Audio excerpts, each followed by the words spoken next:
Welcome back to our channel SSC study 1 में, जिसमें हम आरडब्ल्यूए फैमिली का रक्षा का बैच कवर कर रहे हैं। रासायनिक की आज 15वीं क्लास है और हम इसमें आज 11 पढ़ेंगे। इससे पहले हमारा 14 क्लास का कुछ पॉइंट रह गए थे, तो वे देख लेते हैं। यहाँ पर हम ये पढ़ रहे थे, ये हमने पढ़ लिया था। अभी हम यहाँ से पढ़ेंगे। Strong acid and weak base, जब इन दोनों को हम मिलाते हैं, यानी प्रबल अम्ल को और दुर्बल अम्ल को हम जब इनके आपस में क्रिया कराते हैं तो हमें अम्लीय लवक प्राप्त होता है। अम्लीय लवक और उसके साथ साथ हमें जल, तो ये दोनों बनते हैं। अब आप पूछोगे कि इससे क्वेश्चन कैसे बनेगा, तो एग्जामिनर देगा अम्लीय लवक किससे मिलकर बनता है, तो आप बताओगे। ऑप्शन में दो दो चीज़ें दी जाएंगी, ऐसे प्रबल अम्ल, दुर्बल अम्ल, दुर्बल अम्ल, प्रबल अम्ल। तो आपका जो करेक्ट आंसर होगा वो ये होगा। ठीक है, तो ये आपको याद करना है। अब सेकंड देखिए, दुर्बल अम्ल और प्रबल अम्ल का जब दुर्बल अम्ल और प्रबल अम्ल को मिलाते हैं तो हमें क्या प्राप्त होता है? क्षारीय लवक और जल, यानी क्षारीय लवण और जल बनेगा। अब प्रबल अम्ल और प्रबल क्षारीय को मिलाएंगे तो क्या मिलेगा? उदासीन लवण और जल बनेगा।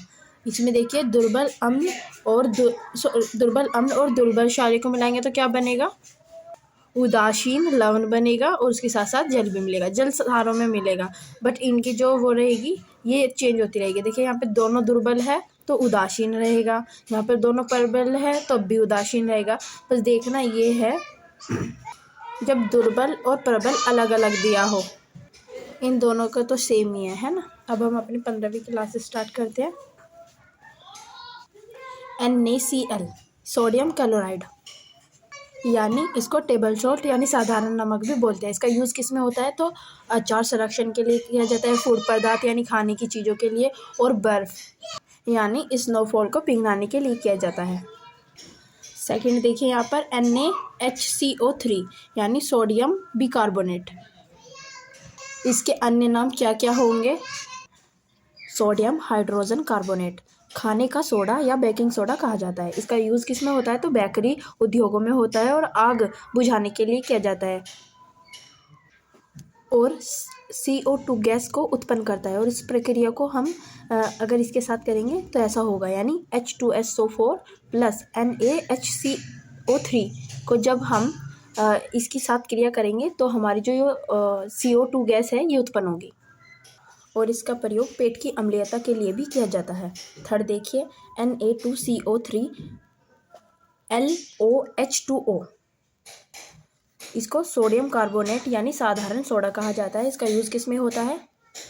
डिटर्जेंट बनाने में, जिसको हिंदी में अपमार्जक बनाने के बोला जाता है, कपड़ा उद्योग में किया जाता है, और लॉन्ड्री में भी इसका प्रयोग किया जाता है। अब यहाँ पर 4 देखिए, KaSO4Al2SO4 3.24H2O, इसको क्या कहा जाता है? तो पोटास एल्मोल यानी पोटास एल्म यानी फिटकरी, पोटेशियम एल्मोनियम सल्फाइड। और इसका यूज़ किस में होता है? तो जल के शुद्धिकरण में होता है। इसका कपड़ों की रंगाई के लिए किया जाता है, यानी ड्राई क्लीन के लिए। और यहाँ पर देखिए मेडिसिन में भी इसका उद्योग होता है यूज़, यानी औषधि के रूप में किया जाता है चिकित्सा के फील्ड में। नेक्स्ट वीडियो में हम अम्ल और क्षार के संकेत पढ़ेंगे। अर्जेंटली मुझे कहीं जाना है तो मुझे वीडियो छोड़ना पड़ेगा।